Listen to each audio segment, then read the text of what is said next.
இன்றைக்கு பொதுக்காலத்தின் 34ஆம் வாரம் 29ஆம் தேதி நவம்பர் மாதம் வெள்ளிக்கிழமை. இன்று தேவன் நமக்கு தரும் ஜீவ நீர் ஊற்றான இறை வார்த்தைகள் புனித லூக்கா எழுதிய நற்செய்தி இயல் 21 இறை வார்த்தைகள் 29 33 முடிய. அக்காலத்தில் இயேசு ஒரு ஓமை சொன்னார். அத்தி மரத்தையும் வேறு எந்த மரத்தையும் பாருங்கள். அவை தளிர்விடும்போது அதை பார்க்கும் நீங்களே கோடை காலம் நெருங்கிவிட்டது என அறிந்து கொள்கிறீர்கள்.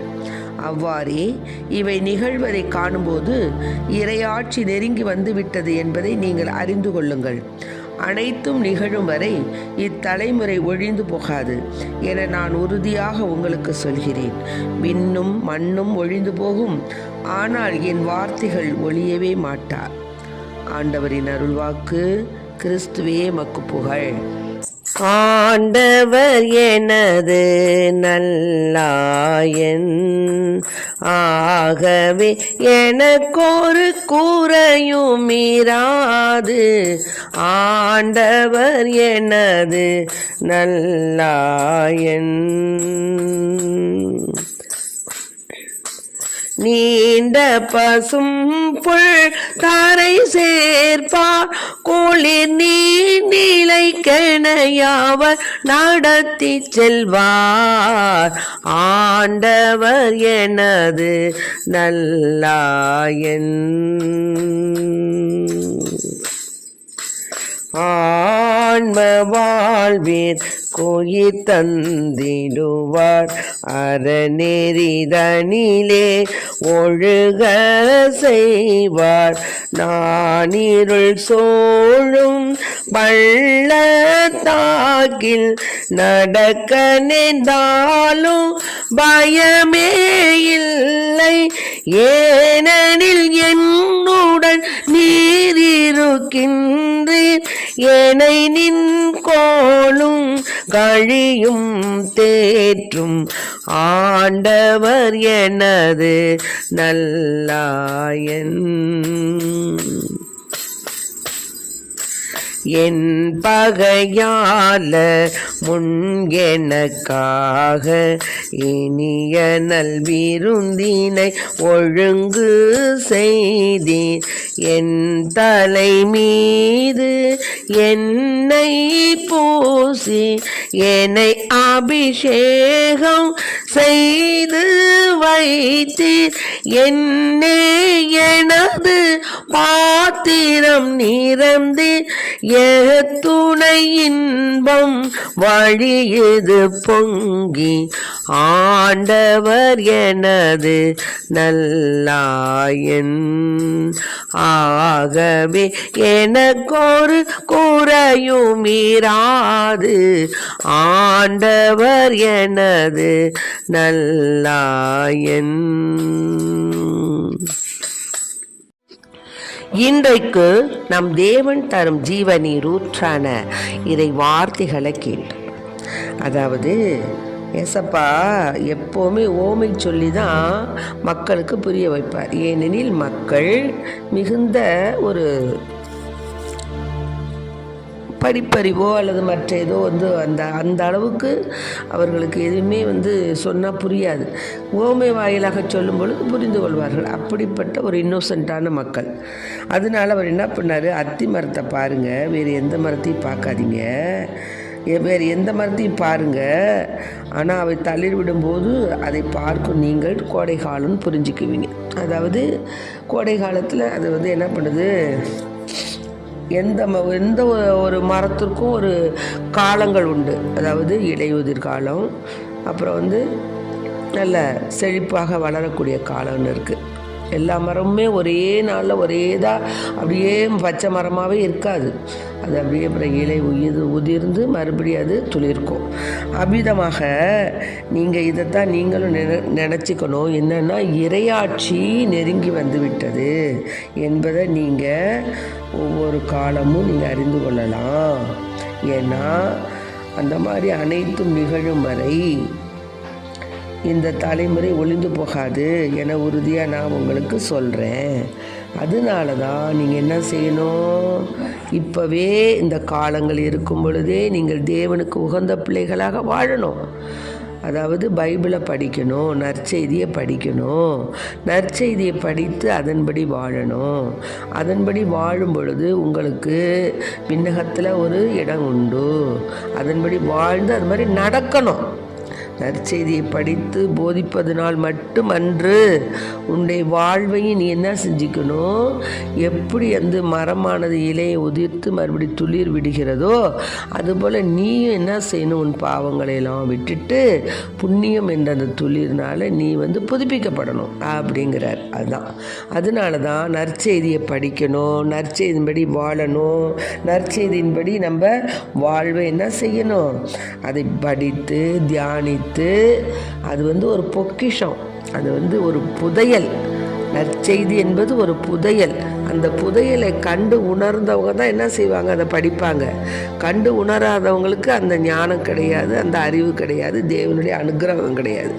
அதனால இன்று முதல் இது வரைக்கும் நம்ம எப்படி இருந்தோம்னாலும் சரி, இன்று முதல் பைபிளை எடுத்து அதை வாசித்து அதை படித்து அதன் மூலமாக இயேசுனுடைய வார்த்தைகளை தியானித்து அதை நம்ம என்ன செய்யணும், வாசித்து அதை சுவாசமாக மாற்றி சுவாசித்து தியானித்து வாழ்வாக்க முயற்சி எடுக்கணும். அப்போ தான் நம்ம இறைவனுக்கு ஏற்ற பிள்ளைகள்.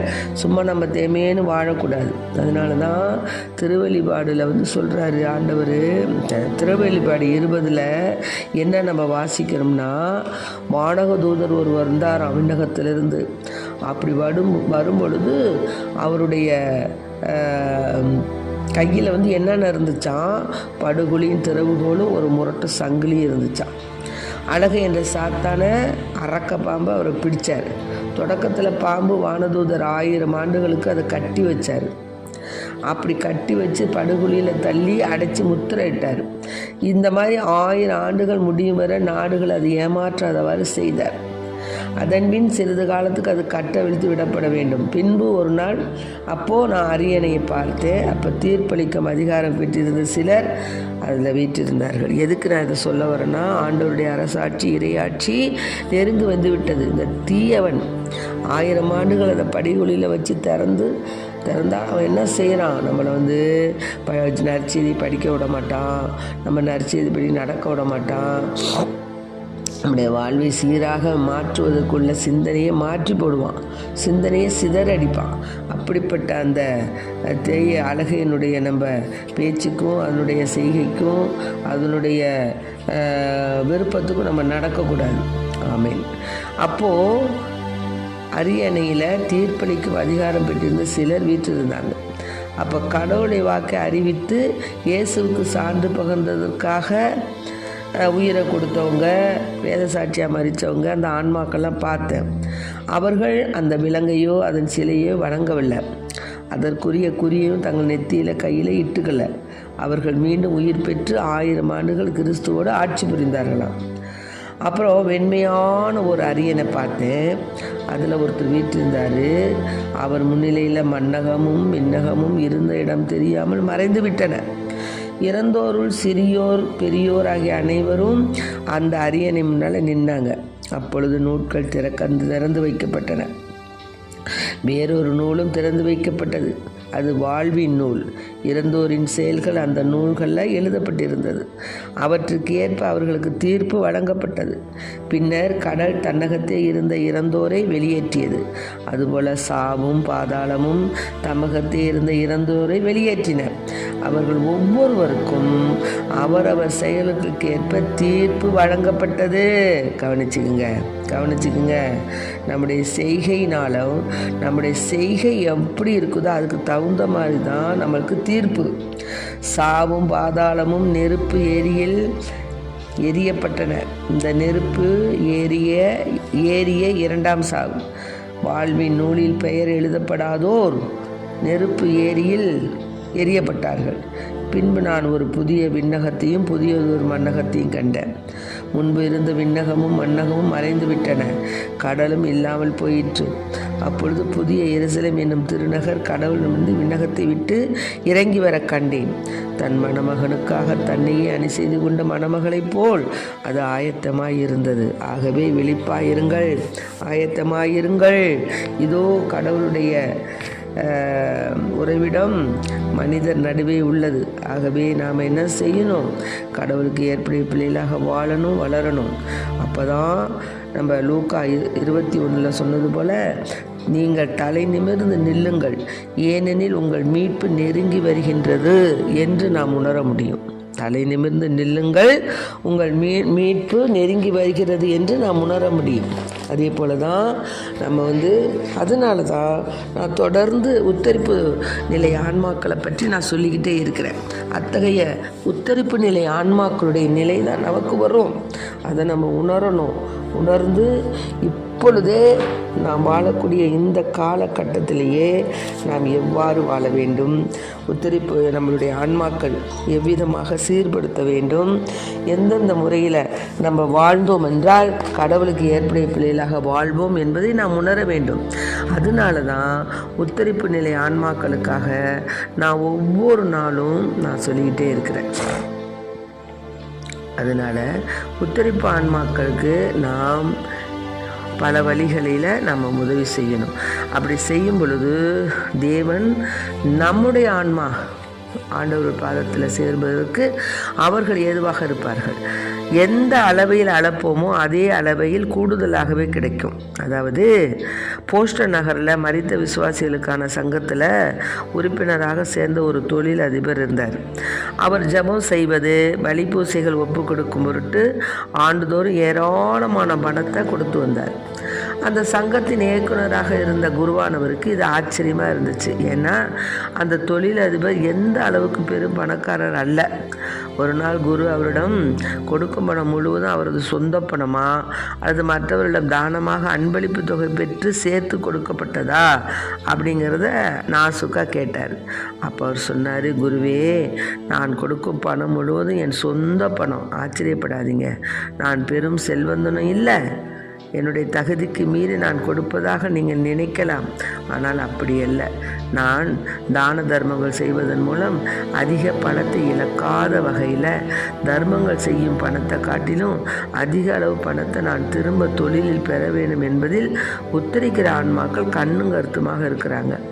தாராள குணத்தில் அவர்களை ஜெயிக்க யாராலும் முடியாது. அதனால் உத்தரிக்கிற ஆன்மாக்கள் தான் என்ன செய்கிறாங்க? நான் தான தர்மங்கள் செய்வதன் மூலம் அதிக பணத்தை இழக்காத வகையில் தர்மங்கள் செய்யும் பணத்தை காட்டிலும் அதிக அளவு பணத்தை நான் திரும்ப தொழிலில் பெறுவதற்கு எனக்கு அவங்க உதவுறாங்க. ஆக அப்படிப்பட்ட ஆன்மாக்களுக்காக நாம் ஜெபித்து அந்த ஆன்மாக்களை நம்ம ஆண்டவரிடத்தில் அனுப்பினோம்னா அவங்க நமக்காக வேண்டுவாங்க என்பதில் உறுதி. ஆகவே அன்பு பிள்ளைகளே, இந்த உத்தரிப்பு ஸ்தலம் என்பது கொலோன் நகரத்தில் பிரசித்தி பெற்ற பதிப்பக உரிமையாளரான வில்லியம் பிரேசன் உத்தரிக்கிற ஆன்மாக்களால் தனது மனைவி மற்றும் குழந்தையின் உடல் சுகவீனம் எவ்வாறு நலமானது அப்படிங்கிறத சொல்கிறாரு பாருங்க. இந்த வில்லியம் பிரேசனுக்கு உத்தரிக்கிற ஸ்தலம் பற்றிய விவரம் அச்சடிக்கும் சிறிய வேலை ஒன்று வந்துச்சான்.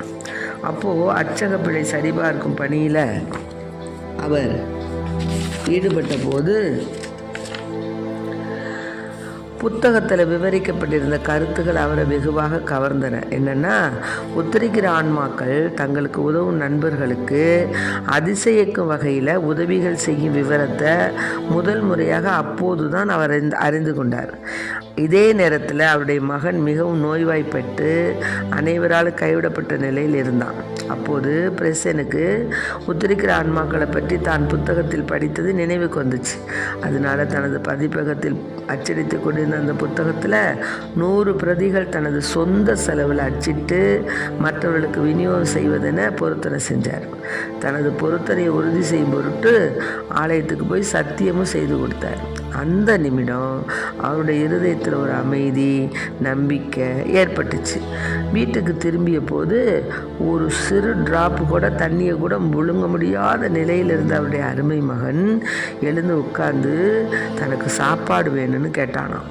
அடுத்த நாள் மகன் அபாய கட்டத்தை தாண்டியதோடு ஓரிரு நாட்களையே பரிபூர்ண சுகமும் பெற்றானாம். பார்த்தீங்களா அருமையான பிள்ளைகளை, நீங்கள் இந்த ஆன்மாக்களுக்காக ஜபம் தபம் செய்வது தான் அவர்களுக்கு உதவி கிடைக்க செய்யும் சிறந்த வழி அப்படிங்கிறத நீங்கள் நினச்சிக்கணும். அதனால் உத்தரிக்கிற ஆன்மாக்கள் படும் வேதனை அறிந்தவர்கள் கண்டிப்பாக அவர்களுக்காக ஜெபிக்காமல் இருக்க முடியாது.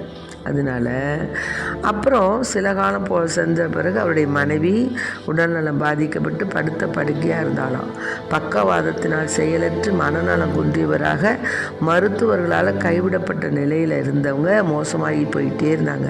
பிரேசன் என்ன பண்ணார்? உத்தரிக்கிற ஆன்மாக்களுக்காக தனது மகனுக்கு உதவியதை நினைவு கூர்ந்தவராக 200 புத்தகங்கள் விநியோகிப்பதாக தனது மனைவியின் உடல்நலத்திற்காக வேண்டிக்கிட்டார். ஆச்சரியம்! சிறிது காலத்துக்குள்ளாக அவருடைய மனைவியின் மனநிலை சீரடைந்தது. எழுந்து நடமாடி பேச ஆரம்பித்து பூரண சுகம் கிடைச்சிச்சு.